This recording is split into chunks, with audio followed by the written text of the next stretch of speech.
Продовжуємо роботу в українському кризовому.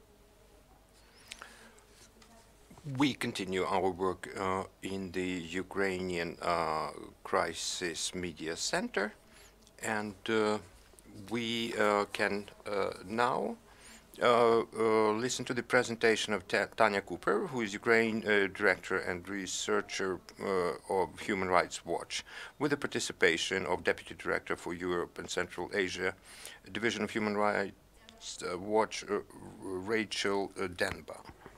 Thank you.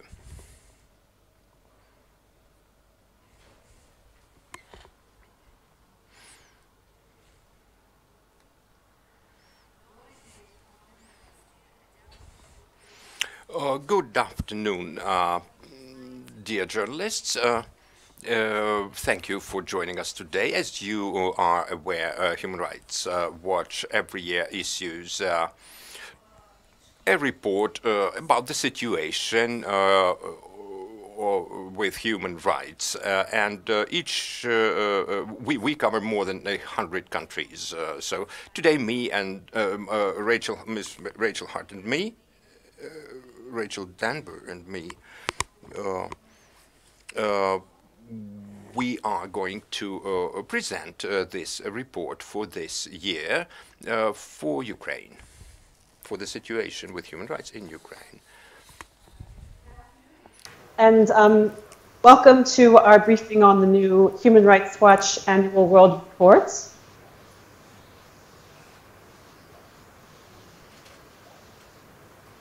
I'm very sorry that I can't address you in Ukrainian, as my colleague has done.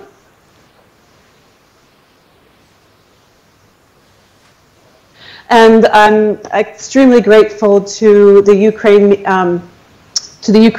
Crisis Media Center for allowing me to participate by Skype in this way with you.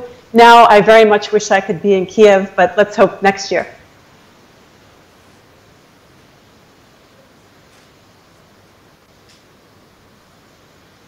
So let me say a few words first about Human Rights Watch and about our World Report. So many of you might already be familiar with Human Rights Watch. We are a global, independent, non-governmental organization dedicated to improving human rights all around the world.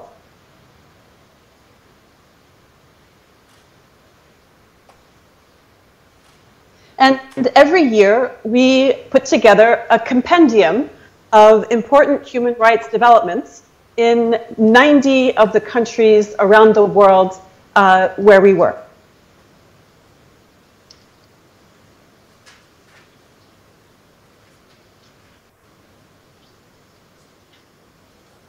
So why do we do this? Why do we put together this world report? Well, we do this to generate additional attention and pressure on governments who are responsible for human rights abuses.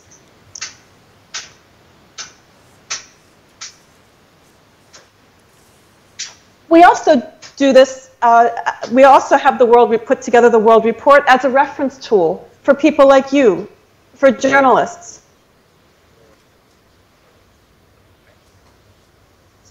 for diplomats, for our partners, for people in the international community, and just for anybody who cares about human rights.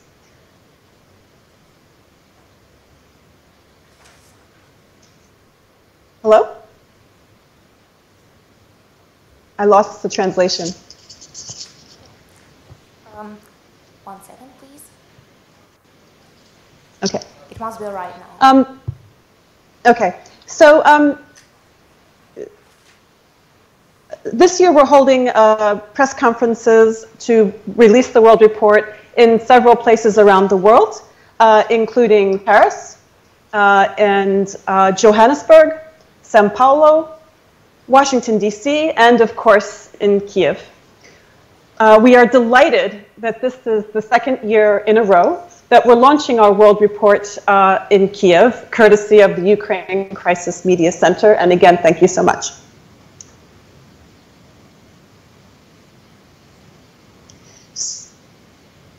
So what is the World Report? It's a product of our research staff of nearly 100 people who are based all over the world. And one thing to keep in mind is that when this report went to press in late November, well, the report went to press in late November, and so that's why you will see that some recent developments are not actually reflected in the report itself, but we'll have an opportunity to discuss them.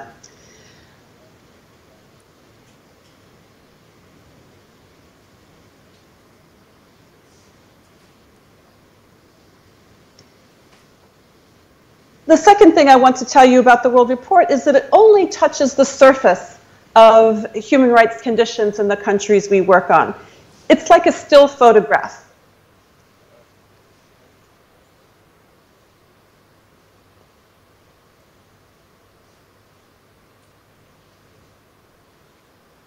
But throughout the year, Human Rights Watch publishes in-depth reports on many of the countries where we work that are based on in-depth, thorough investigations by our researchers like Tanya.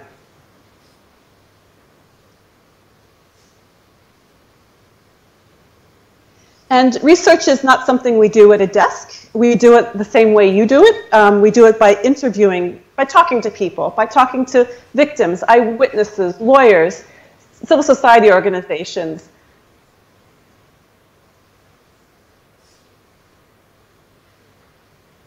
Government officials, just anybody, people on the ground with first-hand knowledge of what's happened.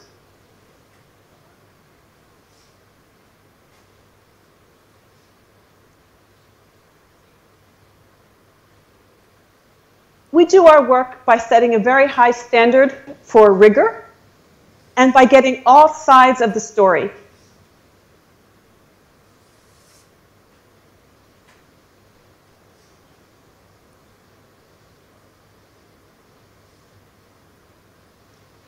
And we use the same methodology everywhere we work, whether it's Ukraine or any other country around the world. Now, in a few minutes, I'll turn the floor over to Tanya Cooper, and she will share with you some of the main points from our chapter on Ukraine.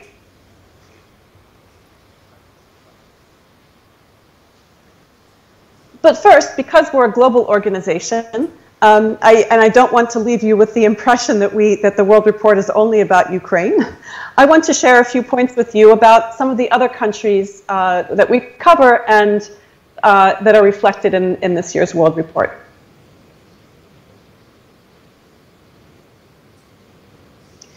Now, we look at each country on its own terms. When you have I think when you have a report like our World Report and there are 90 countries, it's very tempting to compare and say, ooh, which one's better?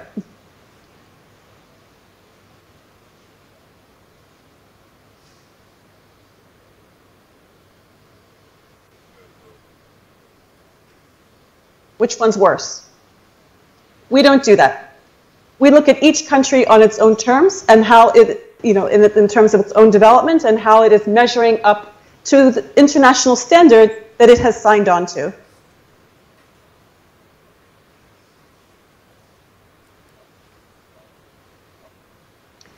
But having said that, I think it's true that there are some obvious trends, not only in the Europe and Central Asia region, which is our region, but also in other places in the world.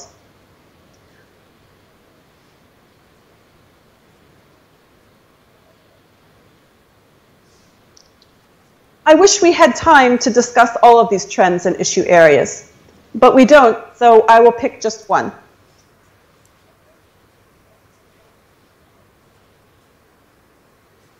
And the one that I would like to focus on is also the one that Human Rights Watch's executive director, Kenneth Roth, has discussed in detail in his introductory essay to the World Report.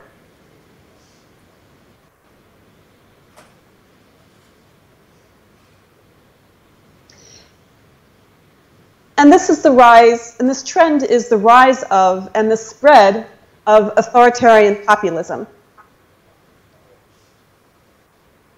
in this region and beyond. So authoritarian populism obviously is bad for human rights.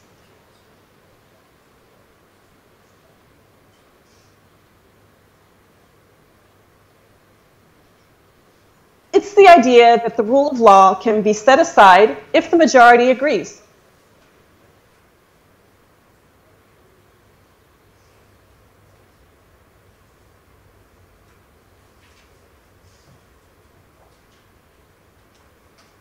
Authoritarian populist leaders do things like they demonize minorities, they attack human rights.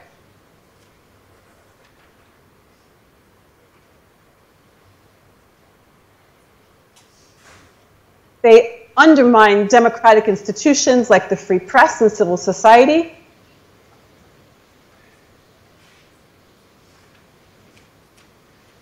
And they do this in the name of what they claim to be the majority view. And in fact, some authoritarian populist leaders seem to really love breaking taboos that embody these values.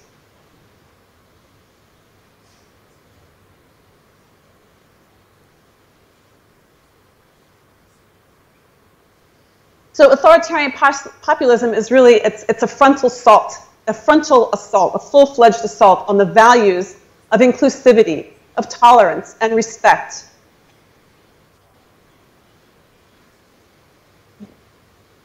That lie at the heart of human rights.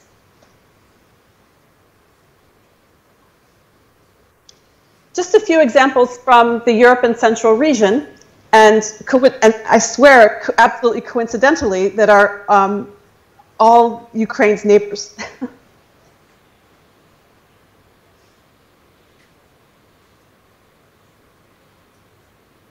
So Poland, its government has repeatedly acted to undermine judicial independence, the rule of law, and human rights.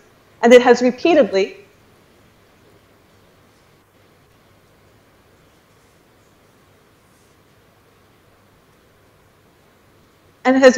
ignored recommendations from the EU and the Council of Europe to change course.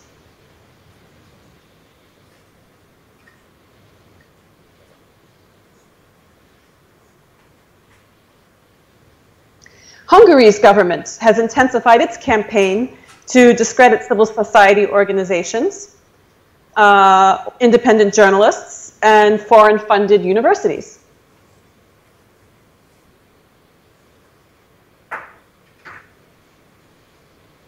The government is continuing its smear campaign to call foreign-funded organizations foreign-paid traitors.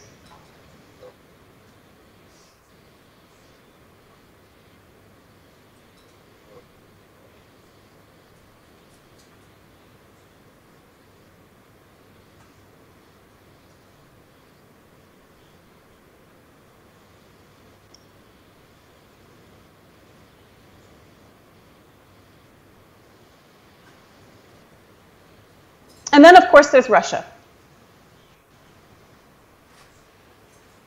Now, repression has been rising in Russia since, in a serious way, at least since 2012, when Putin returned to the Kremlin as president.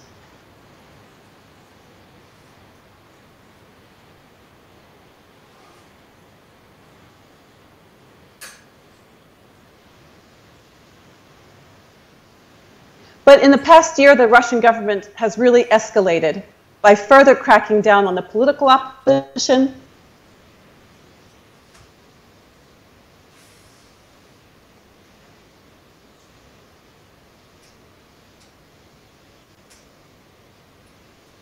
by cracking down on peaceful protesters, and by taking new steps to stifle protests online.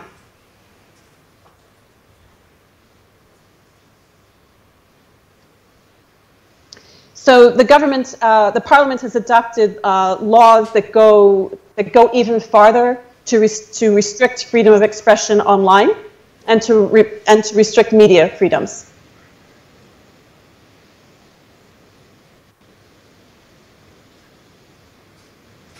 So just one example is the law that was adopted at the end of the year, last year, that authorizes the government to designate any media organization or distributor of media as a foreign agent media if they have any kind of foreign involvement.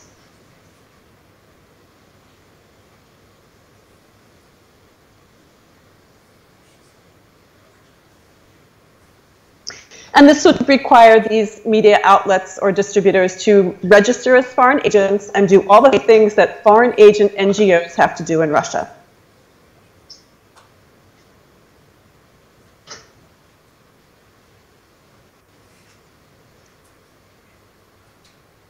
And as you probably know, just even in recent days, the Parliament has adopted in first reading new amendments that would require even individual journalists and individual bloggers to register as foreign agents.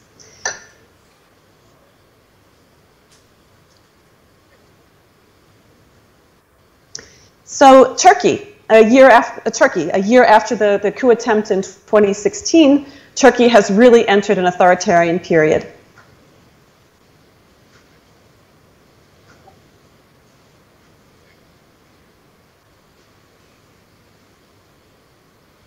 The media and parts of the opposition are very heavily restricted.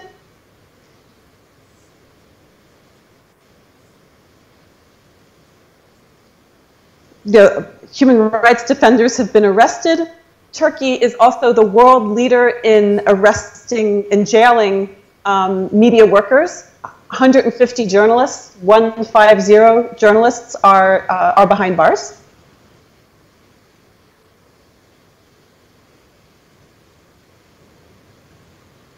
And the checks and balances on the executive, including parliament and the courts, have been severely weakened or just completely eliminated.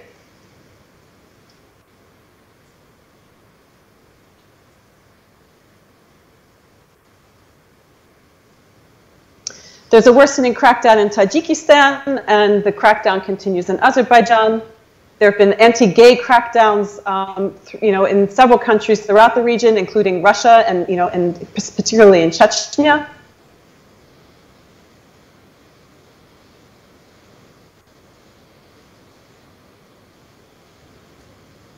And actually, speaking of Chechnya, I would be wrong to it would be wrong of me not to mention that just last week, a dear colleague of ours from the Russian human rights organization Memorial was arrested in Chechnya. He's the director of the Chechen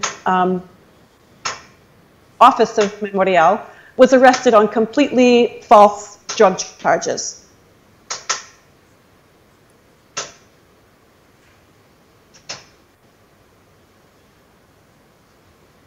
And then a week later, the office of Memorial in Ingushetia, which, as you know, is just next door, was torched by arsonists, by attackers. Set on fire, destroyed.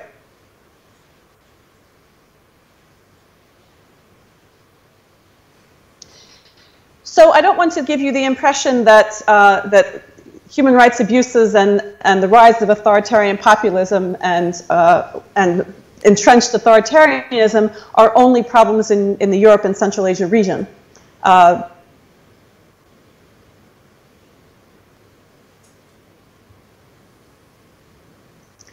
Our world report, I think if you look at our world report chapters on Venezuela, on the Philippines, you'll see that it's a growing phenomenon throughout the world.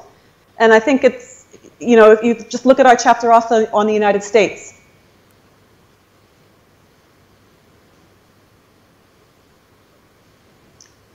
Our chapter describes the new abusive policies imposed by the Trump administration in immigration, in the criminal justice system,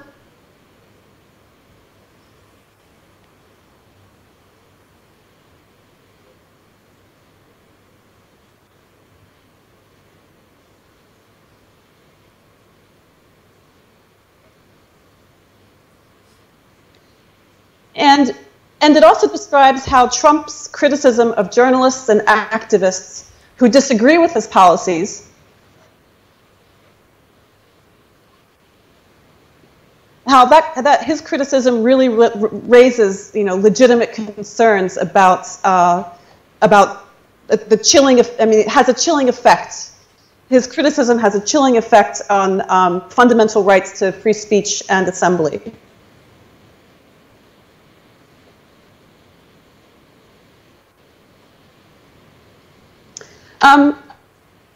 But listen, when I don't want to, I'm obviously not supremely optimistic, but I'm also not pessimistic when I look back on 2017.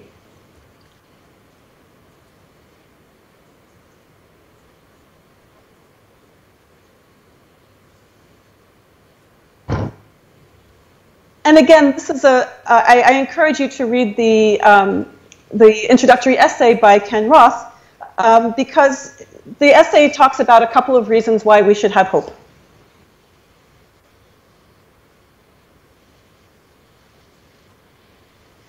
There's hope that we can push back on authoritarian populism when there are three, in the presence of three factors.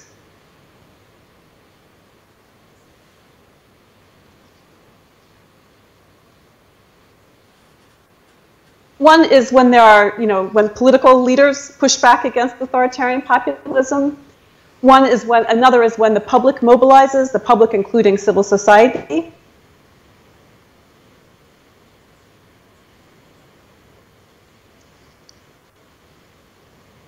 And the third is, effective multilateral organizations pushing back.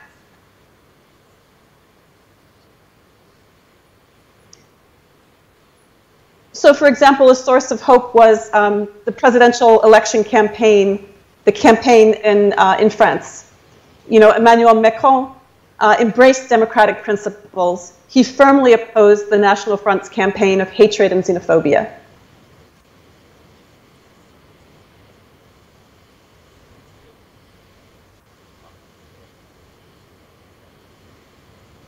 In the United States, popular organizations, civic groups, journalists, lawyers, judges,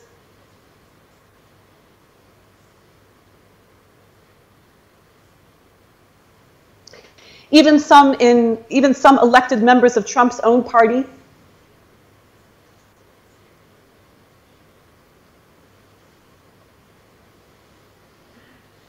have resisted Trump's anti-immigrant, racially divisive, sorry, definitely not diverse, divisive, and other harmful policies.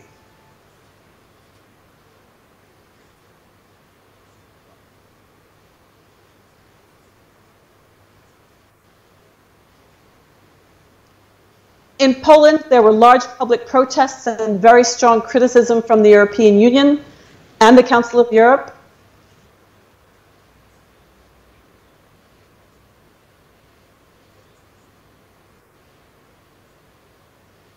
Criticism of the government's attempts to roll back the rule of law.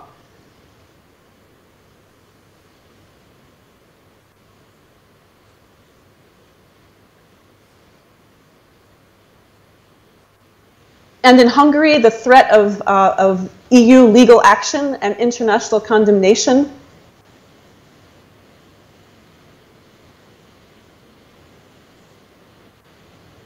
Actually made it harder for the government to try to close the Central European University.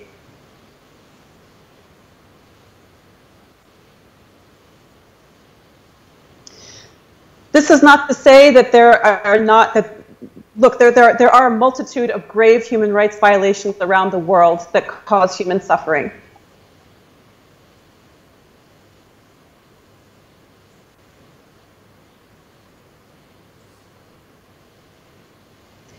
(2018) is the year when we mark the 70th anniversary of the Universal Declaration of Human Rights.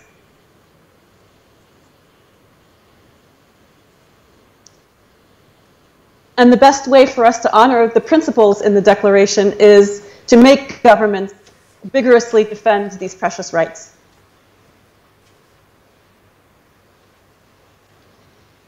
Now, I want to turn the floor over to Tanya Cooper now to talk about Ukraine. Also, I just want to flag that when I talked about Russia, I talked about Russia only in terms of Russia and not in terms of Ukraine, but I'm sure we'll get to that very soon. Thank you very much, Rachel. Если вы не против, я перейду на русский, чтобы не продолжать заставлять вас страдать. Друзья, в обзоре по Украине мы хотели в этом году отметить следующие моменты. Это конфликт на востоке Украины. Dear friends, we in our annual report wanted to highlight the involuntary detentions, the lack of court decisions, and any responsibility for the perpetrators of human rights violations, and a number of other issues. The hostilities in the east of the former Ukrainian Soviet Socialist Republic, they continue to pose threats to human rights, and they even caused losses among civilian members of civilian population of those areas. And we, at the same time, also wanted to highlight some positive actions that the Ukrainian authorities took, for example, in order to simplify the procedures for border crossing in those areas affected by the hostilities. But still, this overall situation for the residents of those areas, especially in the uncontrolled territories, uncontrolled by Ukrainian territories, remained very tough, very severe for them. For example, people had to wait in long queues for a long time in the freezing weather conditions, and so on. Among the most negative trends in Ukraine, we registered the deterioration of the abilities of public gatherings and Ukrainian government presenting its actions as those aimed at countering anti-Ukrainian propaganda, exerted some limitations on the work of the journalists who were registered, who were demanded to declare all of their assets, including even their individual effects. And the president was asked by the media organizations to ease these demands and requirements, but yet the Ukrainian authorities have not reacted. The activities of the website Mirotvorets has not been yet investigated, and some representatives of Ukrainian government even tried to advocate the activities of that website. The Ukrainian Security Service deported a number of foreign journalists who tried to arrive at the territory of Ukraine in order to work here. The assassination of a prominent journalist, Pavel Sheremet, last year remains uninvestigated, as well as the attack against the headquarters of the head office of the Inter TV channel, which has the reputation of being, internationalist, and that's in Ukrainian conditions, meaning pro-Russian. The authorities of the self-proclaimed Lugansk and Donetsk republics continued their sometimes unlawful detentions of some of pro-Ukrainian activists. Their security officials commit the actions that can be considered, can be viewed as violating the human rights. For example, there was a detention, undeclared detention of pro-Ukrainian blogger Stanislav Aseyev, who at the time of the completion of this report was still in custody. Despite the fact that by the end of December of last year, all the people who were secretly detained by the Ukrainian security service were released, like for example in Kharkov. These facts themselves remained uninvestigated, and the security service of Ukraine denies even the fact that it was detaining many people in a surreptitious, clandestine way without acknowledging these facts. For example, another example is the violation of human rights during the investigations with regard to Euromaidan, the so-called Euromaidan events, and investigation of these events, especially in Odessa, where a lot of people died, 48 people died, and more than 200 were injured. Despite the fact that the legislation in Ukraine has been improved for the terminally ill people, for example, their access to the painkillers was simplified, but still even the information on the accessibility of painkillers remain out of reach for the public at large. And unfortunately, many people who are affected by cancer continue suffering without any access to pain-killing medicines. We continue to register important steps aimed at the improvement of rights observance of the LGBT community, and we are glad that the Ministry of Health continues to display its political will regarding the rights of the LGBT community members. And improved protections of the marches of the representatives of LGBT communities, community representatives in the large cities of the country. But still, at the day-to-day level, the attitude of the public at large towards LGBT community representatives remains hostile or adverse, we can say. Last year, our delegation visited a number of areas, including the Crimean Peninsula, and we continued documenting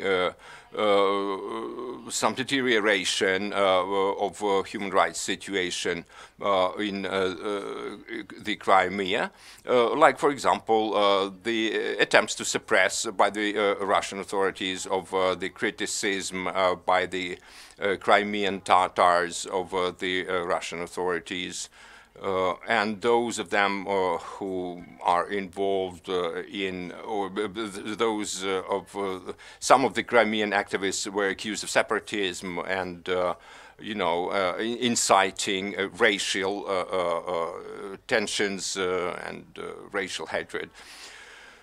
Many of the activists, Crimean Tatar activists, were fined by the authorities. Some of the journalists were also faced the situations when criminal cases were opened against them because of their activities in the Crimea. Even more facts you can find in our report, as Rachel has already mentioned. And you are most welcome to ask questions both from Rachel and from me on or any issues that we have mentioned. Well,